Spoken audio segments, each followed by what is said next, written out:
अस्सलाम वालेकुम नाज़रीन, प्रोग्राम ओपिनियन में अली काजी में अली कार आवां यासिर अहमद हमको स्टूडियो में ज्वाइन करता सीनियर तज्ज़ियाकार Ali Qazi sahab. Welcome Ali sahab. Thank you Yasir.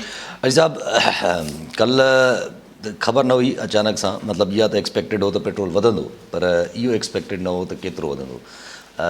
14-15 रुपया ॻाल्हि हले पई उहो बि तमामु घणो हुयो, पर अचानक सां ख़बर आई त 26 रुपया जेको आहे उहो पेट्रोल पर लीटर जेको आहे उहो पेट्रोल महांगो थी वियो आहे।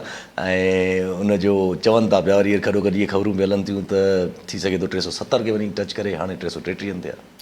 जी, मतिलबु महिरबानी आवाम ते इहा थी त 333 रुपए जो हाणे लीटर तव्हांखे मिलंदो। जी हा, यानी 26 रुपए जे हिसाब सां अगरि हिसाब कजे त 26 रुपया लीटर वधियो आहे। आख़िर अगरि 26 छो, हिन महीने में ई भाई त ॿियो दफ़ो वधियो आहे। यस, ऐं पहिरीं 14 रुपया वधियो, केतिरो 14-15 रुपया पहिरियों 40 रुपए जो हिसाब वधूं, महीने जो हिसाब अगरि कयूं त 40 रुपए जे हिसाब सां अगरि के माण्हू जा 2 लीटर बि रोज़ जा, मोटरसाइकिल वारे जी ॻाल्हि पिया कयूं, गाॾी जा ऑफकोर्स 2 लीटर में किथे न वेंदी आहे, त मोटरसाइकिल वारो बि अगरि 2 लीटर बि रोज़ इस्तेमालु करे थो त हुन जा जेको ख़र्च थी रहियो पेट्रोल ते उनखां इज़ाफ़ी 80 रुपया, 80 अगरि 30 ॾींहं बि वञे थो इस्तेमालु करे थो, घणा थी विया? 3200 रुपया। जी हा, जी हा, तक़रीबन 300 रुपया। हा, 2 ॾींहं आचर वारे ॾींहुं पंधु वञे सो 3000 रुपए जो हुनजे बजट ते अची वियो, एक्स्ट्रा दबाव अची वियो। हाणे ही फरमाइनि था त हिते बस न आहे, असीं अञा 40 रुपया पोइ भेरे हींअर 2-3 ॾींहंनि खां पाण बि शो में ॻाल्हि पई कई त 15-16 रुपया वधण जी ॻाल्हि थिए पई त ठका थी वियो, 26 रुपया वधिया आहिनि। हाणे ॻाल्हियूं हलनि थियूं त तक़रीबन 40 रुपया असीं पहिरीं तारीख़नि ताईं, आख़िर महीने जे आख़िर ताईं किथे वधाईंदासीं त 40 रुपए जो चई करे कहिड़ी ख़बर 60 रुपया, 50 रुपया, 70 रुपया वधाए जी हा, जी हा। त मूंखे सम्झायो त हिन सूरत हाल में माण्हू छा कंदो। ऐं ज़ाहिर आहे, जीअं हमेशह गुज़ारिश कंदो आहियां त पेट्रोल या डीज़ल सिर्फ़ु माण्हुनि जी ट्रांसपोर्ट ते न आहे। माण्हू चलो मोटरसाइकिल, पंहिंजी मोटरसाइकिल कढण बदिरां बस में वेही रहंदो, पर बस जो बि भाड़ो वधी वेंदो। लेकिन हिन सां जेका हर शइ गुड्स ट्रांसपोर्ट जेका महांगी थींदी आहे, जेको भाॼी महांगी थींदी, जेको हर शइ महांगी थींदी, ऐं पोइ बिजली अल्टीमेटली महांगी थी वेंदी। यस, त 333 रुपया ऐं पोइ 370 रुपए जी हाणे ॻाल्हियूं हलनि थियूं। मूंखे सम्झायो त आम माण्हू कीअं सर्वाइव कंदो। को इकनॉमिक एक्टिविटी न आहे, को माशी सरगर्मी पाण खे नज़र नथी अचे। जेके कारोबार थिए पियो उहो ई हाणे फिज़िबल न रहियो आहे। हाणे हू ज़ाहिर आहे हिकिड़ो माण्हू कारोबार कंदो आहे, सीड़प कंदो आहे त हू 4 पैसा कमाइण लाइ कंदो आहे। इन ई चकर में हू 40-400 माण्हू नौकिरी ते बि मतिलबु मुलाज़मत में बि रखंदो आहे। हीअ त सॼो फीथो कयूं पिया। हाणे आर्ग्यूमेंट ठीकु आहे त भई असां छा कयूं, इंटरनेशनल मार्केट में वधे पई, पर इंटरनेशनल मार्केट्स अगरि जेको तव्हां IMF बि त तव्हांखे चयो आहे न, जेको 5 रुपया 10 रुपए जे हिसाब सां तव्हांखे महीने जा वधाइणा आहिनि, लेवीज़ लॻाइणियूं आहिनि। ऐं पहिरीं तव्हां इहो चयो पियो त इंटरनेशनल मार्केट में बि तेल महांगो पियो थिए ऐं असांजो रुपी जेको आहे डीवैल्यू थियो आहे। हाणे त भई तव्हांजो रुपी वरी 200-300 जे हेठि आयो आहे, त उहो रिलीफ त ॾियो। तव्हां ॾिसो छा हल छा आहे हिन ॻाल्हि जो। हिन ॻाल्हि जो हल हिन खां सवाइ छा थो थी सघे त तव्हां कॉस्ट कटिंग कयो, पंहिंजा बजट्स ठीकु कयो। हाणे कॉस्ट कटिंग जी यानी हिकिड़ो को बि इदारो हुजे, प्राइवेट इदारो हुजे, अगरि हुनजो ख़र्च 100 रुपयो आहे ऐं हुनजी आमदन 60 रुपया आहे, इहो तव्हां केसि ताईं मांगे तांगे सां किसो हलाए सघो था, मूंखे सम्झ नथी अचे।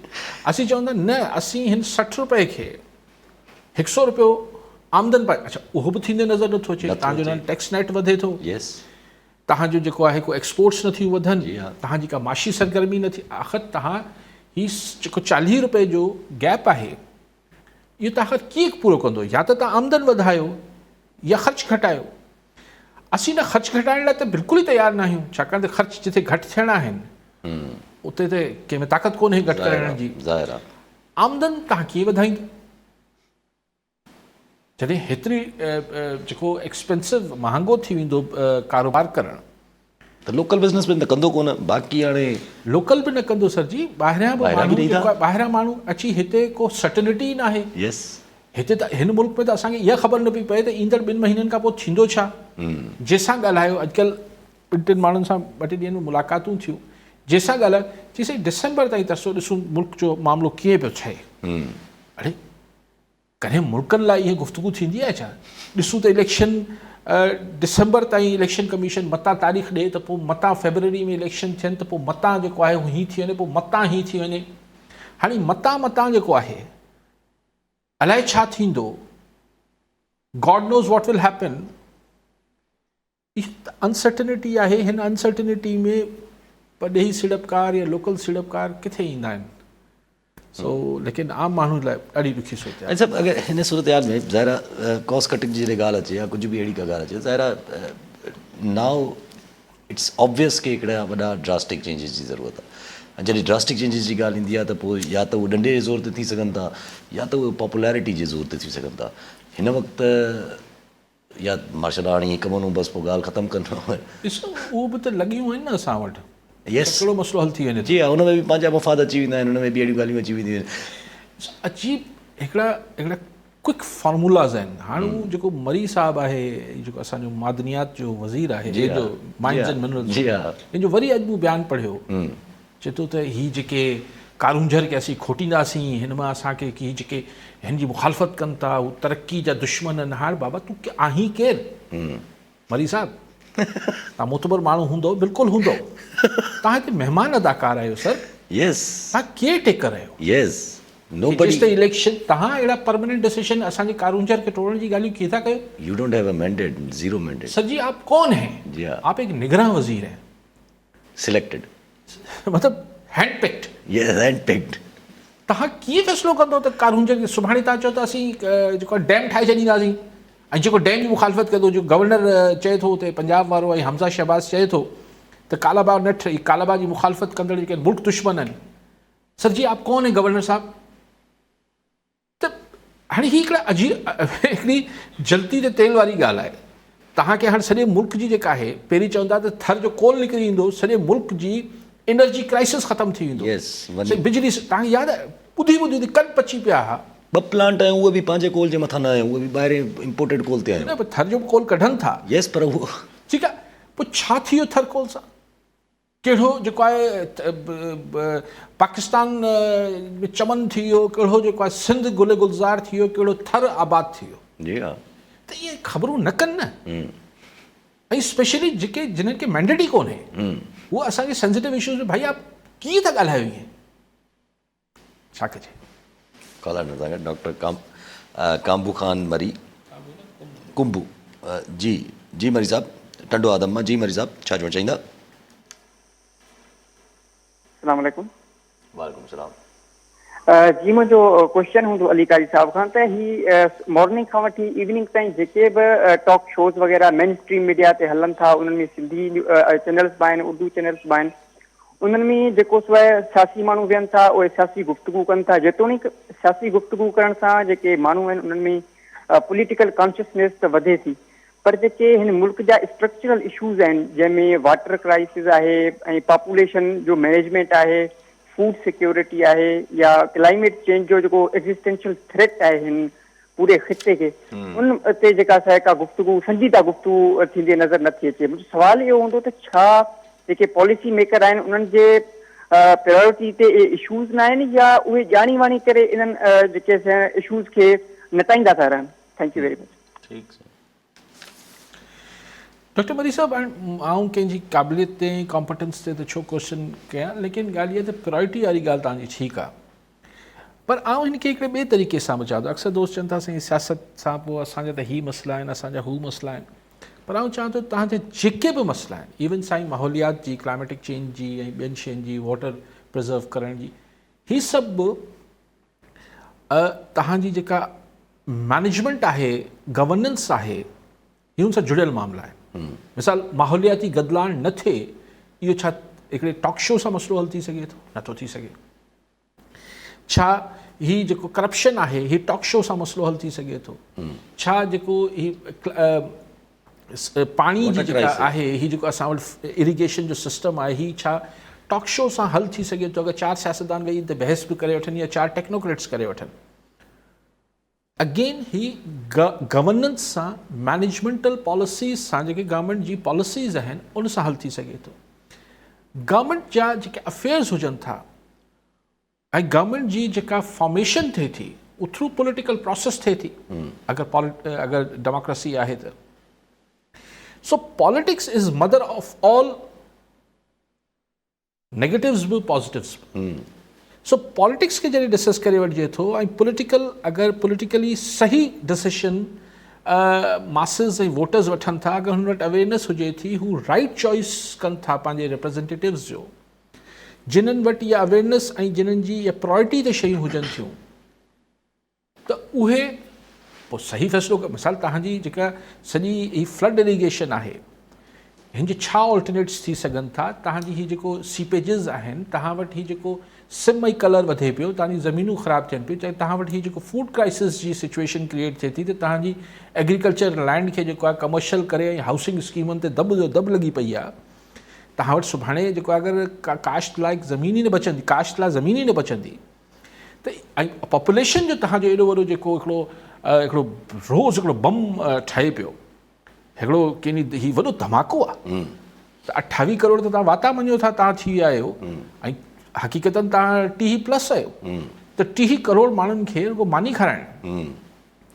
सो ही सभु प्रॉब्लम्स जेके आहिनि मतिलबु पॉपुलेशन कंट्रोल तव्हां लेक्चर सां करे सघो था छा त ही सॼी दुनिया में इहे मामलात गवर्नमेंट्स ॾिसंदियूं आहिनि, गवर्नमेंट्स माण्हू ठाहींदा आहिनि ऐं हिन सॼे प्रोसेस खे पॉलिटिक्स चइबो आहे। जी हा। सो पॉलिटिकल गुफ़्तगू अगरि असां वटि पॉलिटिकल प्रोसेस ठीकु थी वञे त ऑलमोस्ट त पोइ तव्हांजा 90% 95% मसइला उहो एड्रेस करे सघे। जी हा, उहा ई एड्रेस करे सघे थी। ऐं सभु हिते हिकिड़ी ॻाल्हि चयो त कल्ह काकड़ साहिबु जेका प्रेस कॉन्फ्रेंस कई उन में काकड़ साहिबु पॉलिसीज़ जे तसलसल लाइ हिकिड़ी लॉजिक ॿुधाई त चई पॉलिसीज़ जो तसलसल तॾहिं ई मुमकिन आहे जॾहिं वन पार्टी सिस्टम हुजे ऐं उहा 30 खां 40 साल ताईं रूल करे। इहो काकड़ साहिबु चवंदा, काकड़ साहिबु चवंदा, अनवारुल्लाह काकड़ साहिबु। इमरान ख़ान जी रूह अची वई छाकाणि PTI चेयरमैन जो बि ख़्यालु हो त असां वटि चाइना वांगुरु हिकिड़ी पार्टी हुजे ऐं हू 30-40 साल ताईं हले। छा थियो आहे हिननि पॉलिसीज़ में तसलसल ही जेके यूरोप अमेरिका ही जेके डेवलप्ड नेशन्स आहिनि, जापान ही सिंगापुर, हिननि वटि जेको आहे ऑस्ट्रेलिया जर्मनी, इन्हनि वटि सही छा 30 साल 40 साल हिकिड़ा हुकुमरान रहिया आहिनि छा? कमाल था कनि, कॾहिं बि न, सवाल ई न आहे। जी हा। ही वन पार्टी चाइना जो हिकिड़ो मिसाल वठी ऐं पोइ सॼी दुनिया ते हुनखे लागू करणु हलनि था। सो इहो बसि उहो ख़ान खे बि त इहो ई प्रॉब्लम हो त हिकिड़ी पार्टी हुजे, उहो वताए फ़क़ीर आऊं हुजां अम्मा हुजे, पोइ आख़िर में चई अम्मा बि छो हुजे रुगो आऊं हुजां, वताए फ़क़ीर वारा कम आहिनि। ऐं सभु अहिड़ी हालति में जिते एतिरी महांगाई पई सभु कुझु लॻो पियो आहे, पेट्रोल जी प्राइसिस हे हो, नवाज़ शरीफ़ साहिबु छा लाइ था अचनि वापसि? नवाज़ शरीफ़ साहिबु इन करे अचे थो जो नवाज़ शरीफ़ साहिब खे ख़बर हूंदी त छा थियणु वञे पियो। ऐं सम्झां थो त हिन मुल्क जो जेको सभिनी खां बाख़बर माण्हू आहे हिन महिल उहो लंडन में आहे, उहो पाकिस्तान में आहे ई कोन। पाकिस्तान में छा थियणु वञे पियो अमूमन ईअं न हूंदो आहे, अमूमन इहो हूंदो आहे जेको जिते वेठो आहे उनखे ख़बर वधीक हूंदी आहे। ऐं सम्झां थो त हींअर मोस्ट इन्फॉर्म मैन जेको आहे उहो ज़ाहिर आहे असांजी इस्टेब्लिशमेंट त हूंदी, पर सिविलियन्स में नवाज़ शरीफ़ आहे, पॉलिटिशियंस में त हू अगरि अचे पियो त मूंखे ईअं लॻे थो त पोइ इलेक्शन थियणु वञनि था फेबरवरी में। अगरि हू अक्टूबर में जीअं डेट ॾियनि पिया त उहो अचे पियो, भला फेबरवरी में न थींदा, अप्रैल में थींदा, 2-3 महीननि जे 5-6, त हू हिकिड़ी थींदो त हिकिड़ो परसेप्शन क्रिएट थींदो त भई मियाँ साहिबु अची वियो, पोइ 5 आ गया त छा गया, त मियाँ जे नारे ते वजे उहो सभु कुझु शुरू थी वेंदो। त उहो परसेप्शन ऐं हिकिड़ो हू ठाहींदा, वॾो वावेला थी वेंदी त पंजाब वापसि ख़ान मां खसे, वापसि शींहं वटि हलियो वियो आहे। त जीअं इलेक्शन में जेको बि मैनेजमेंट थियणी आहे उन में इहो कंहिंखे हरूभरू उहो थोरो, छाकाणि त हींअर त परसेप्शन इहो आहे तव्हां कंहिंसां बि ॻाल्हायो, उहो चाहे अलिफ पार्टी जो हुजे, थोरो बि समझदार माण्हू तव्हां सां ईअं पंहिंजे मुंहुं नवे किलाई में अगरि कचहरी करे थो, पंजाब जो हुजे, सिंध जो हुजे, जेको बि जंहिंमें सेंस आहे, उहो चए साईं पंजाब में त हीअं KP में हींअर अगरि बल्ले जो निशान रहियो त बैलेट ते हूंदो त फिर थंबा खटंदा ऐं भोतार मतिलबु वॾा बुत किरंदा ऐं थंबा खटे वेंदा। सो इहो ज़ाहिर आहे इहो फीडबैक, इहो पल्स सभिनी वटि हूंदो, त ज़ाहिर आहे इलेक्शन त पोइ मैनेज करणी पवंदी। हाणे में त $1 मिलियन जो सुवाल ॿियो आहे, ऐं बार बार जेको चवां थो त मियां नवाज़ शरीफ़ अगरि अचे पियो, इस्टेब्लिशमेंट खे ॿियनि खे मियां नवाज़ शरीफ़ जो को सुठो तजुर्बो माज़ी जो न आहे, सो हुननि जी चॉइस इहा ई हूंदी त शहबाज शरीफ़ थिए। त अगरि शहबाज शरीफ़ खे प्राइम मिनिस्टर कराइण लाइ चाहे नवाज़ शरीफ़ अचे थो चाहे हिते सॼी कंपेन करे ही करे पोइ आख़िर में भाउ खे प्राइम मिनिस्टर हलियो वञे, इहो हिकिड़ो सुवालु आहे। आई डोंट नो, हिन जो जवाबु मूं वटि न आहे। कॉलर सां ज़फ़र नकवी हैदराबाद में। जी नकवी साहब क्या कहना चाहेंगे? अस्सलाम वालेकुम बेटा यासिर, मोहतरम अली काजी भाई, परवरदिगार आप लोगों को सेहत दे सर। वालेकुम सलाम सर, आज मैं इसको रावलपिंडी की एक अजीब सी शक्ल का बंदा था, बाल नहीं थे सर पे, अजीब गजा सा था वो एक जुमला कह रहा था कि पाकिस्तान पीपुल्स पार्टी वाले कहते हैं कि जी भुट्टो जिंदा है और हम उन्हें यकीन दिलाना चाहते हैं कि भुट्टो मर गया।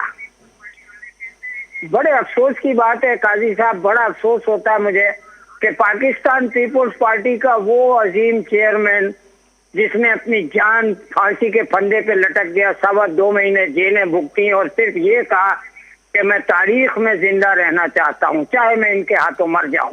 इन्हें ये नहीं पता कि आइडियोलॉजी नहीं मरती, आइडियोलॉजी जिंदा होती है। हम जिंदाबाद जिंदाबाद के नारे लगाते हैं या मुर्दाबाद किसी को कहते हैं, ये इसने हमारी बेइंतहा हमारी तजलील की है।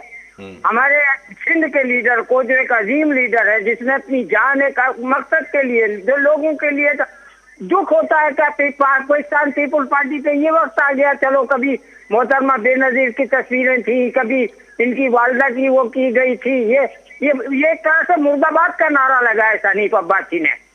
इसको शर्म आनी चाहिए। और थोड़ा सा काजी साहब मेरे जज्बात है, हमारे सिंध के कॉलर्स को भी ये चाहिए कि अपने चैनल पे ये बात करें कि हम पीपुल्स पार्टी के पीछे, आइडियोलॉजी के पीछे, हम वो गरीब की बात करने वाला शख्स उसे मुर्दाबाद का नारा कि भुट्टो मर गया, तो शक्ल तेरी मुर्दों जैसी नजर आती है।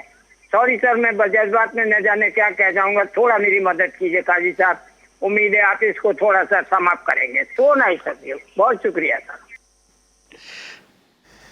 जी नकवी साहब, अब आपने मदद के लिए कुछ छोड़ा नहीं आपने लेकिन हनीफ अब्बासी की आप बात करें, आज मैंने भी उनका वो देख रहा था कि इन्होंने कुछ भी काम नहीं किया पीपल्स पार्टी ने। और भुट्टो, देखिए एक मैं तो ZAB को कोई सिर्फ सिंध का लीडर नहीं मानता हूँ, वो तो आपको भी याद होगा नकवी साहब, मुझे याद तो नहीं है पर मैंने पढ़ा है अखबारों में, बुक्स में, कि ZAB को 70 में ज़्यादा वोट पंजाब से मिला था।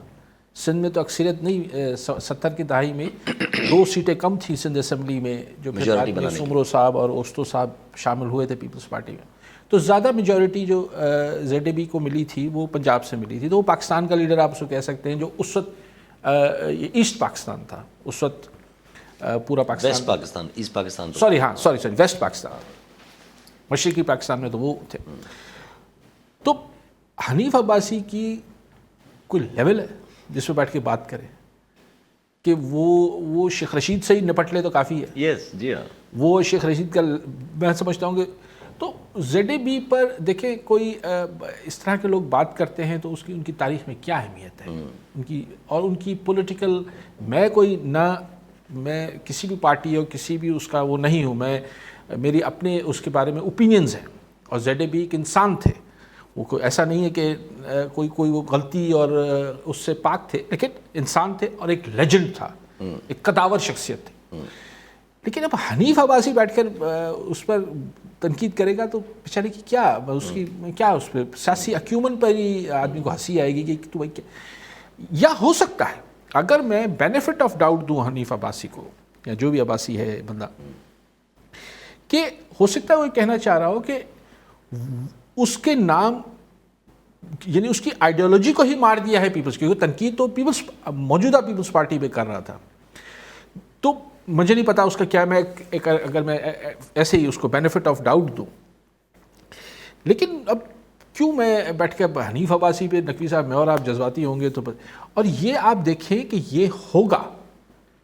یہ پیپلز پارٹی بھی بولتی ہے کہ وہ پارٹی ہے. اب نام پتہ نہیں جیسے نہیں ہے ہمارے یہاں وہ ان کے نام نہیں لیا جاتا ہے, خواتین جو ہیں وہ ان کا نام نہیں لیتے ہیں, وہ آئے تھے ان کے ہاں ان کے آنے کا ٹائم ہو گیا ہے. تو پیپلز پارٹی بھی ایک جماعت بھائی نواز لیگ بولو نا ایک دوسرے پہ بیٹھ گئے.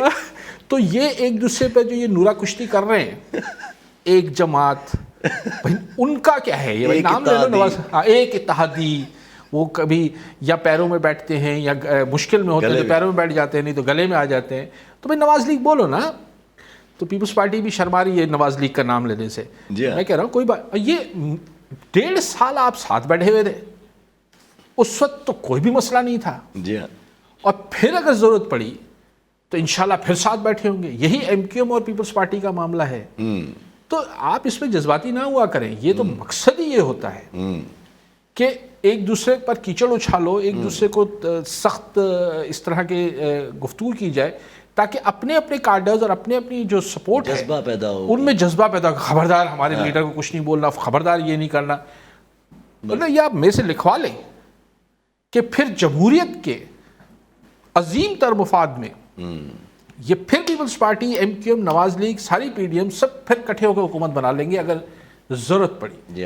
تو آپ ان پہ کیوں نقوی صاحب جذباتی ہو رہے ہیں؟ حوصلہ کریں, خیر جیسی بات ہے. اور اس کے کہنے سے ذوالفقار علی بھٹو کا نہ قد بڑا ہو جائے گا نہ چھوٹا ہو جائے گا.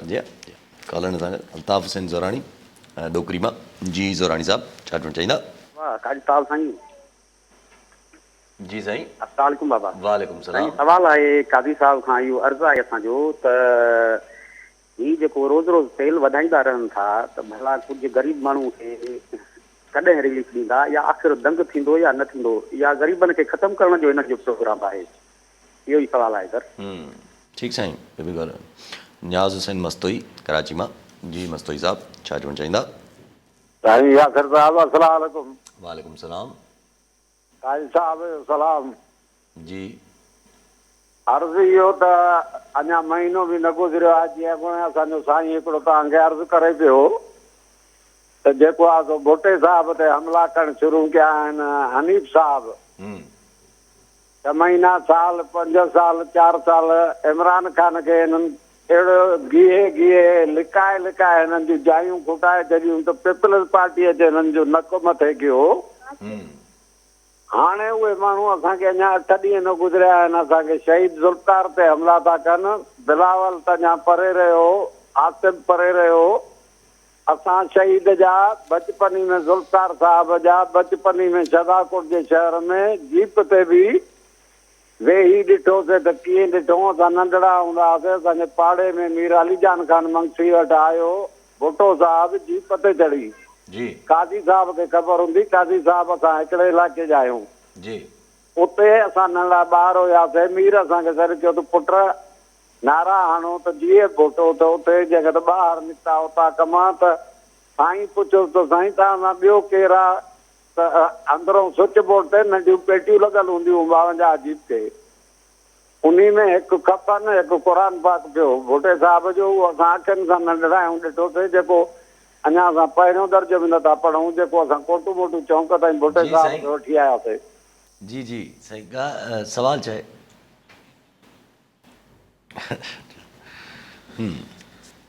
अॻु साईं ज़ोराणी साहब ग़रीबनि खे ख़तमु करण जो इरादो यकीननि इन करे न हूंदो छाकाणि त ग़रीब खुटी पिया त पोइ वॾा माण्हू त टैक्स ॾियनि न पिया, त पोइ हीअ त उगाड़ी त ग़रीबनि मथे पई.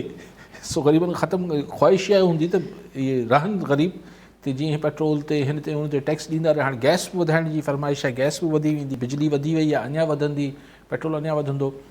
पोइ हाणे असांजा जेके माण्हू जेके अक्सरियत आहे जेको भोगे पई हिन खे महांगाई जी लेयर खे, उहो बि बसि चवनि था पेट्रोल पंप वधीक खोले वठो, बाक़ी महांगो कयो था त भले करे वठो.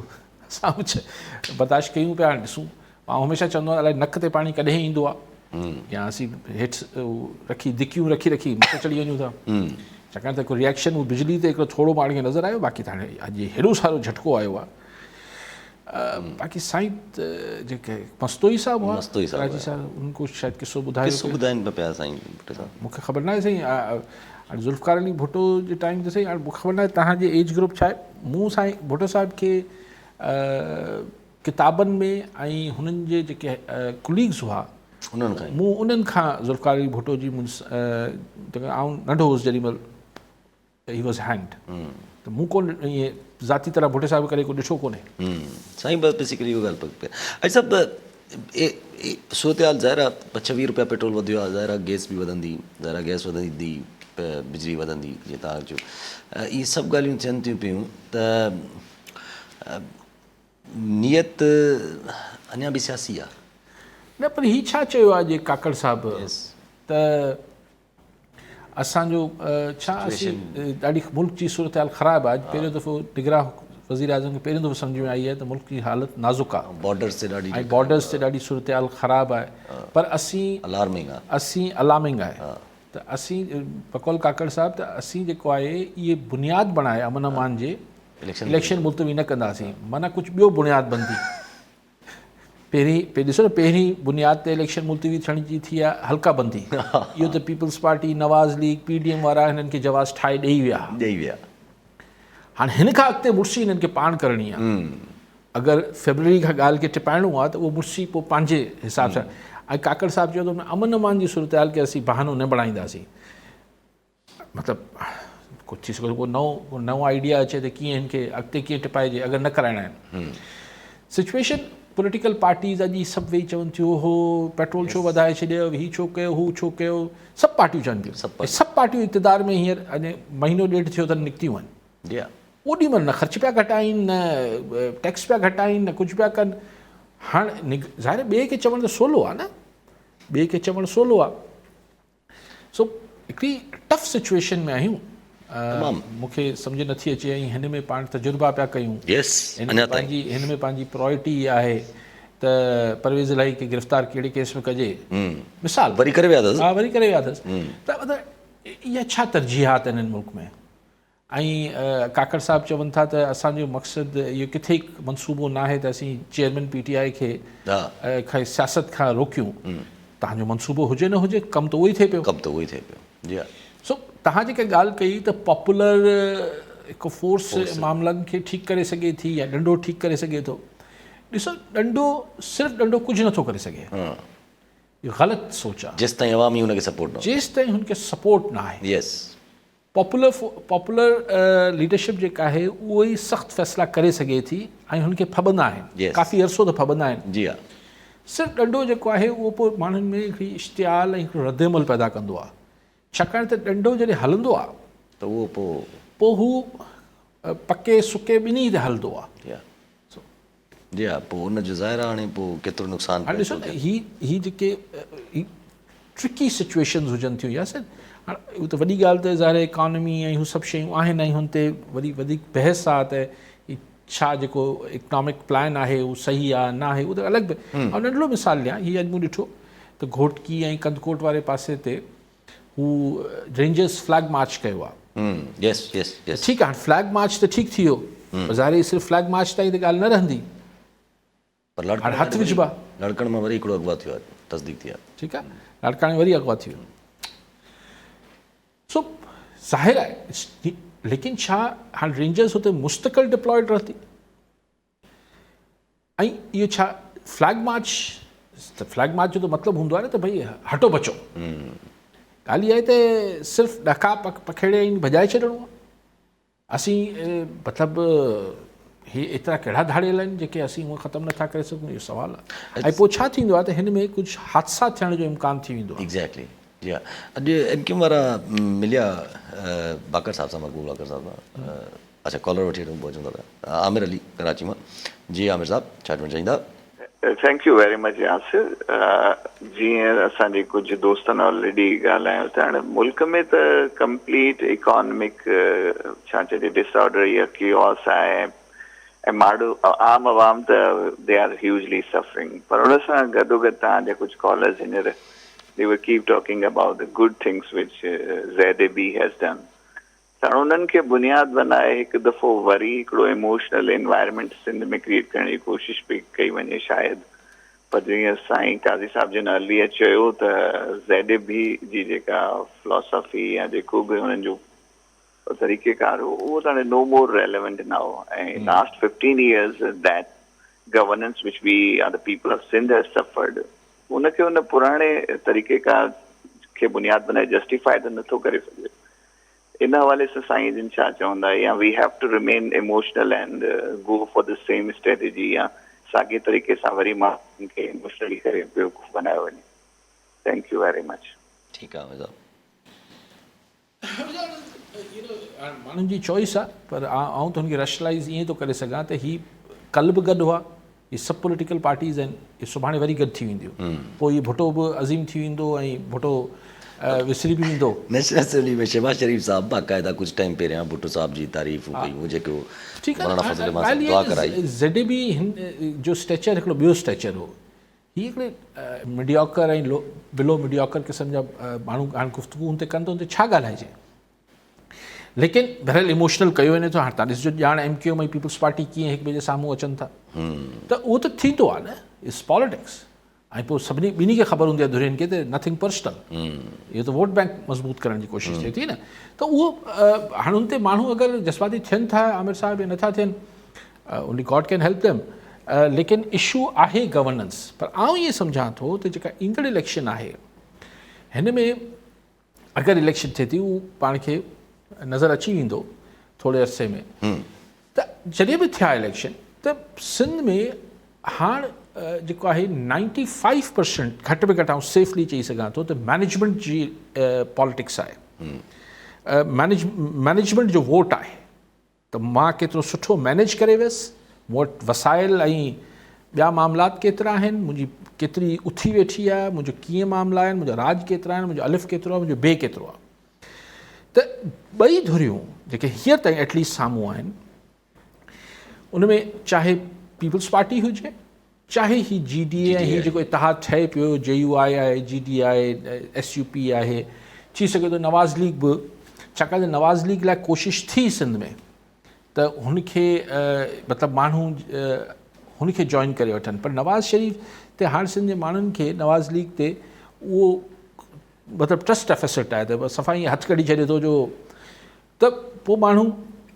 पर GDA सो ॿिन्ही वटि मैनेजमेंट जी पॉलिटिक्स आहे त पोइ डिसाइसिव फैक्टर थींदो त ग़ैबी ताक़त ग़ैबी मदद कंहिंखे थी मिले ऐं ॿी ॻाल्हि त हीउ जेको ख़ुदि हिकिड़ो धड़ो ठाहिण जी ॻाल्हि थिए पई उहो ॾिसूं त केतिरो मिच्योर थिए थो नथो थिए इहो जेको कल्ह बिलावल साहिबु चयो त भई ज़रदारी साहिब खे टास्क ॾिनो वियो आहे त हू रेलेवेंट क्वार्टर्स सां पुछी वठनि त बाबा हीउ तव्हां लेवल प्लेइंग ग्राउंड असांखे छो न पिया ॾियो जेतिरी तव्हां महिरबानी नवाज़ लीग ते कयो पिया ओतिरी महिरबानी तव्हां पीपल्स पार्टी ते छो न पिया कयो त पोइ बिलावल साहिबु चवनि था त हू असांखे वरंदी मिलंदी त पोइ असीं खुली ॻाल्हाईंदासीं सो लेट्स सी की वरंदी छा थी मिले ऐं छा नथी मिले बट जेको GDA वारनि जो हीअ जेके हीअं DIGs ऐं SSPs रखिया विया आहिनि कमीशन उन ते तहफ़ुज़ात आहिनि ऐं हुननि जो इहो दावा आहे उन्हनि जो इहो चवणु आहे आउं नथो चवां त इन में पीपल्स पार्टी जी क़यादत जी हिन में मर्ज़ी ऐं मंशा शामिल आहे MKM वारा बि चवनि था अच्छा मक़बूल बाकर साहिबु असांजो अहिड़ो चीफ मिनिस्टर आहे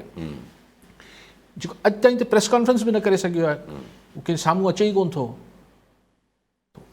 अलाए 40-50 खाता पाण वटि रखियो वेठो आहे हिकिड़ो ॿियो खसे वरितो हुन खां यूनिस ढाका खां त भई चीफ मिनिस्टर साहिबु आहे त थोरो ॻाल्हाए ॿाल्हाए न हाणे चीफ जस्टिस त कोन्हे जज त न आहे जेको प्रेस कॉन्फ्रेंस न कंदो हाणे त उहो हिकिड़ी पब्लिक ऑफिस होल्ड पियो करे सो उहो बि साम्हूं न पियो अचे त हीउ हिकिड़ो अंदरि अञा बि पावर कॉरिडोर्स में हिकिड़ी टसल आहे त जेके पास दैट बी आहिनि जेके असल इक़्तिदार धणी आहिनि उन्हनि जो पीपल्स पार्टी सां हाणे रुसामो थोरो सवायो थी वियो आहे या अञा ही मतिलबु अञा हुननि सां ठीकु आहिनि तालुकात बिन्हे ख़राब न थिया आहिनि पर कुझु न कुझु गड़बड़ त थी आहे जो बिलावल भुट्टो ज़रदारी आसिफ़ ज़रदारी खे टास्क ॾिनो आहे या पीपल्स पार्टी ॾिनो आहे त सही तव्हां हुन सां ॻाल्हाए वठो जी हा कॉर्नर साईं अब्दुल गफ़ूर काके पोटो नवाब शामा जी काके पोटो साहिबु छा चवंदा अस्सलाम वालेकुम साईं कल साहब यासिर साहब सलाम साईं मुंहिंजो कल साहब खां इहो सुवालु आहे त जीअं हिकिड़ो असां सियासी मंज़र में ज़ुल्फ़िकार अली भुट्टे साहिब जो दौर हो त चइनी सूबनि जी हिकिड़ी वाज़े पॉलिसी हुई ऐं बुनियादी इनकलाबी सुधारा बि आया ऐं उन में असां ॾिठो त जेको आहे सो वाक़ई हिकिड़ी चेंजिंग आई, मुल्क मुआशी तौर ते या ॿिए ते इस्तेहकाम थियो। हाणे का बि मुल्कगीर पार्टी न रही आहे, नंढड़ा नंढड़ा ग्रुप्स आहिनि, का पंजाब ताईं महदूद आहे, का सिंध ताईं महदूद आहे, ऐं उन्हनि जी को इज्तमाही जेको आहे सो इन में मुल्की सतह ते को पॉलिसी को प्रोग्राम को अहिड़ो त कंहिं पार्टीअ जो को ॾिसण में कोन थो अचे। ऐं ॿियो त आम माण्हू सियासत खां हींअर लातालुकी अख़्तियार करे चुको आहे, छो त हुननि खे ख़बर आहे त हर ईंदड़ डे को बि जेको कंहिं पार्टीअ वटि को प्रोग्राम कोन्हे, हर ईंदड़ ॾींहुं असां लाइ जेको आहे ख़राबु सूरत हाल आहे। ऐं आम माण्हू त इहो ई चाहे थो त हीउ स्टेटस को बरक़रार रहे। अवां इन बारे में थोरो तर्जो फरमाईंदा, महिरबानी।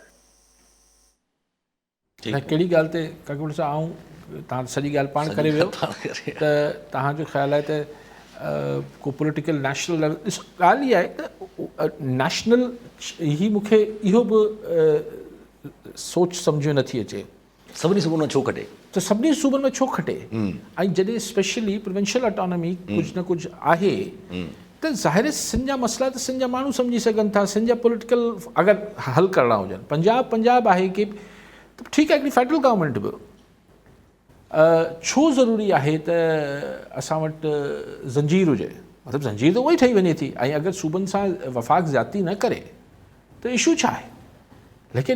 लेकिन आउं इहे सम्झां थो त हाणे जेको हिकिड़ो प्लान आहे, जेको कल्ह टियों ॾींहुं बि तव्हां सां शेयर कयो, जेको मुंहिंजो ख़्यालु आहे त वन पाकिस्तान वन पॉलिसी ईंदो पॉलिटिक्स में बि, त अगरि बाप जो फॉर्मूलो बलूचिस्तान में हली सघे थो त सॼे मुल्क में बाप छो, मतिलबु ही बाप न अब्दुल कुद्दूस वारी या ही न, लेकिन डिफरेंट सम टाइप ऑफ बाप, yes different throughout the country.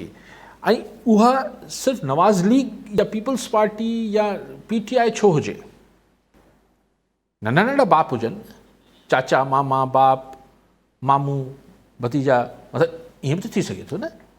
ऐं पोइ हू हिकिड़े बाप जे अंडर अची इस्लामाबाद में बि वेही रहनि। त जीअं ही जेको ट्रेडिशनल फोर्स आहे, अगरि इहो फॉर्मूलो वियो त हुनजो नाकारी असरु वधि में वधि पीपल्स पार्टी ते पवंदो। उनजो नवाज़ लीग हुन बाप में बि, छाकाणि त हुन बापनि खे बि हिकिड़ो त फेस खपंदो न, ज़ाहिर आहे, जेको लीड करे, जेको साम्हूं हुजे, जेको ॻाल्हाए। मूं कल्ह बि तव्हांखे चयो त पीपल्स पार्टी सां प्रॉब्लम ॿ आहिनि। हिकिड़ो प्रॉब्लम हुनजो जेको परसेप्शन जुड़ियल आहे, उहो परसेप्शन कि भई गवर्नेंस ठीक न, करप्शन, ऐं परसेप्शन चवां थो, ऐं न ईअं हूंदो, उहो हाणे विढ़े पियो किथे न किथे पीपल्स पार्टी सां। उहो हिननि 15 साल जीअं बि हिननि खे परवाह न रही पीपल्स पार्टी खे, उन संदन मर्ज़ी आहे, पर उहो जेको ओपिनियन जुड़ी वियो आहे उहो एॾो पुख़्तो थी वियो आहे जो आउं सम्झां थो किथे न किथे पीपल्स पार्टी सां जे बारे में जेके फ़ैसिलाती क़ुवतूं आहिनि उन्हनि जो दिलि भले कंदी बि हुजे, पर हुननि लाइ ही परसेप्शन हुननि सां विढ़े पियो। छाकाणि त हाणे इंटरनेशनली बि ॻाल्हि थिए पई त पाकिस्तान जे अंदरि करप्शन आहे, गवर्नेंस न आहे, ब्यूरोक्रेसी हिंड्रेंसिस विझनि थियूं, ही थो थिए हू थो थिए, त ज़ाहिर पाकिस्तान सां मुराद पाकिस्तान जी जॾहिं मईशत जी ॻाल्हि थींदी त माशी हब मर्कज़ त कराची आहे, कराची सिंध में आहे, सिंध में पीपल्स पार्टी हुई। आउं इहा हिकिड़ी ॻाल्हि थो कयां, ज़रूरी न ईअं अञा बि ॻाल्हियूं थींदियूं किथे न किथे, ऐं हुननि जी जेके मसलहतूं हुजनि थियूं हू बि पंजाब में बि ॾिसनि था त हू बल्ले खे केतिरो कट डाउन करे सघनि था। सिंध हींअर प्रायोरिटी न आहे, लेकिन सिंध फिनेंशियली प्रायोरिटी ठही वेंदी। Karachi is important financially. अच्छा सवाल अचे थो, हिन वक़्तु पीपल्स पार्टी त बैक करण लाइ बि कुझु न आहिनि, मतिलबु मिसाल अगरि ॾिठो वञे त पंजाब में PTI खे कर्टेल करण लाइ नून लीग ज़ाहिर सपोर्ट करणी पवंदी, KP में जेको आहे मौलाना फज़ल रहमान या ANP खे सपोर्ट करिणो पवंदो, कराची में MKM खे सपोर्ट करिणो पवंदो, पीपल्स पार्टी खे छो को हुते PTI त नथी विढ़े इंटीरियर सिंध में? न ॾिसो ॻाल्हि इहा आहे त मूं त तव्हांखे रीज़न ॿुधायो त हुनजा ॿिया रीज़न आहिनि। ऐं अगरि सॼे मुल्क में ॾिसो पीपल्स पार्टी वरी हिकिड़ी पार्टी आहे न, किथे न किथे पोइ बिलावल साहब हे हो अखियूं ॾेखारीनि था न, पर अगरि को इहे सफ़ा शरीफ़ बाप अब्दुल कुद्दूस अची विया सिंध में बि त पोइ हरूभरू कंहिं ॻाल्हि ही बि पीपल्स पार्टी बि ईअं हरूभरू नथी करे, लेकिन अञा अगरि सोलो करे वठिजे ऐं थोरो वाइट वॉश थियल हुजनि माण्हू हा थिए थो थिए न अञा तव्हांजो बंदयाल साहिबु अॼु यस रिज़ाइन कयो सफ़ा रुआणको थी हलियो वियो जी हाँ जी रोहिणी कहिड़ी ॻाल्हि रोहिणी जहिड़ी थी वियो हा मतिलबु ये तो ठीक है मैं डूबता हुआ सूरज हूँ तू बस तो सर आप बस क्या कर कल्ह पाण खे चई त I am the last dinosaur न लास्ट डायनासोर न आहे जेका जजनि जी बहाली जी तहरीक हुई उनजो लास्ट जज जेको आहे काज़ी फ़ाइज़ ईसा साहिबु आहे अपॉइंट थियल आहे जेको ऐं जेको हुन दौर में PCO ऐं हल्फ न खयो हुन तहरीक जो आख़िरी माण्हू जी हाँ अञा फ़ाइज़ साहिबु आहे जी हाँ एज अ हा जस्टिस बंदयाल साहिबु न आहे पर बंदयाल साहब जज हुया उन टाइम ते जीअं हलफ न खयो हा त इन करे बंदयाल साहब इज़ पाण खे लास्ट माण्हू था चवनि हा was already a yes you right Bandial Faiz sahib खे त पोइ Chaudhry Iftikhar direct chief justice Balochistan करे छॾियो yes, जी हाँ। ही वॉज नॉट अ जज हा यू राइट लास्ट डायनासोर हाणे ही ब्रीड ख़तमु थी वई ठीकु आहे साहब वरी साहब नाज़रीन अॼु जे प्रोग्राम जो वक़्तु पूरो थियो वरी मिलंदा ईंदड़ प्रोग्राम में धन्यवाद